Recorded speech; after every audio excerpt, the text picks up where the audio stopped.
Praise the Lord. ஏசாயா 24ஆம் அதிகாரம். இதோ கர்த்தர் தேசத்தை வெறுமையும் பாழுமாக்கி அதை கவிழ்த்து அதன் குடிகளை சிதறடிப்பார். அப்பொழுது ஜனத்துக்கு எப்படியோ அப்படியே ஆசாரியனுக்கும், வேலைக்காரனுக்கு எப்படியோ அப்படியே எஜமானுக்கும், வேலைக்காரிக்கு எப்படியோ அப்படியே எஜமானிக்கும், கொண்டவனுக்கு எப்படியோ அப்படியே விற்றவனுக்கும், கடன் கொடுத்தவனுக்கு எப்படியோ அப்படியே கடன் வாங்கினவனுக்கும், வட்டி வாங்கினவனுக்கு எப்படியோ அப்படியே வட்டி கொடுத்தவனுக்கும் எல்லாருக்கும் சரியாக நடக்கும். தேசம் முழுதும் கொள்ளையாகி முற்றிலும் வெறுமையாகும். இது கர்த்தர் சொன்ன வார்த்தை. தேசம் புலம்பி வாடும், பூமி சத்துவமற்று உலர்ந்து போகும். தேசத்து ஜனத்திலே உயர்ந்தவர்கள் தவிப்பார்கள். தேசம் தன் குடிகளின் மூலமாய் தீட்டுப்பட்டது. அவர்கள் நியாய பிரமாணங்களை மீறி கட்டளையை மாறுபாடாக்கி நித்திய உடன்படிக்கையை முறித்தார்கள். இதன் நிமித்தம் சாபம் தேசத்தை பட்சித்தது. அதன் குடிகள் தண்டிக்கப்பட்டார்கள். தேசத்தார் தகிக்கப்பட்டார்கள். சிலர் மாத்திரம் மீந்திருக்கிறார்கள்.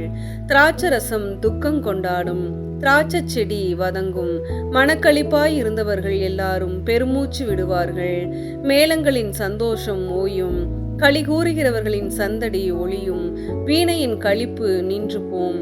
பாடலோடே திராட்சரசம் குடியார்கள். மதுபானம் அதை குடிக்கிறவர்களுக்கு கசக்கும்.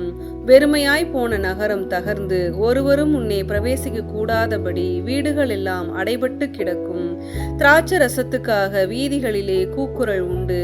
எல்லா சந்தோஷமும் மங்கி தேசத்தின் மகிழ்ச்சி அற்றுப்போம். நகரத்தில் மீதியாய் இருப்பது அழிவே. வாசல்கள் இடிக்கப்பட்டு பாழாய் கிடக்கும். ஒலிவ மரத்தை உழுக்கும் போதும் திராட்சை பழங்களை அறுத்து தீரும் போதும் பின்பறிப்புக்கு கொஞ்சம் மீந்திருப்பது போல தேசத்துக்குள்ளும் இந்த ஜனங்களின் நடுவிலும் கொஞ்சம் மீந்திருக்கும். அவர்கள் சத்தமிட்டு கெம்பீரிப்பார்கள். கர்த்தருடைய மகத்துவத்தின் நிமித்தம் சமுத்திரத்தினின்று ஆர்ப்பரிப்பார்கள். ஆகையால் கர்த்தரை வெளுக்கும் திசையிலும் இஸ்ரவேலின் தேவனாகிய கர்த்தரின் நாமத்தை சமுத்திர தீவுகளிலும் மகிமைப்படுத்துங்கள். நீதிபரனுக்கு மகிமை என்று பாடும் கீதங்களை பூமியின் கடையாந்தரத்திலிருந்து கேட்கிறோம். நானோ இளைத்து போனேன், இளைத்து போனேன், எனக்கு ஐயோ! துரோகிகள் துரோகம் பண்ணுகிறார்கள், துரோகிகள் மிகுதியாய் துரோகம் பண்ணுகிறார்கள் என்கிறேன். தேசத்து குடிகளே, திகிலும் படுகுழியும் கண்ணியும் உங்களுக்கு நேரிடும். அப்பொழுது திகிலின் சத்தத்திற்கு விலகி ஓடுகிறவன் படுகுழியில் விழுவான். படுகுழியிலிருந்து ஏறுகிறவன் கண்ணியில் அகப்படுவான். உயர இருக்கும் மதகுகள் திறவுண்டு பூமியின் அஸ்திபாரங்கள் குலுங்கும். தேசம் நொறுங்கவே நொறுங்கும்.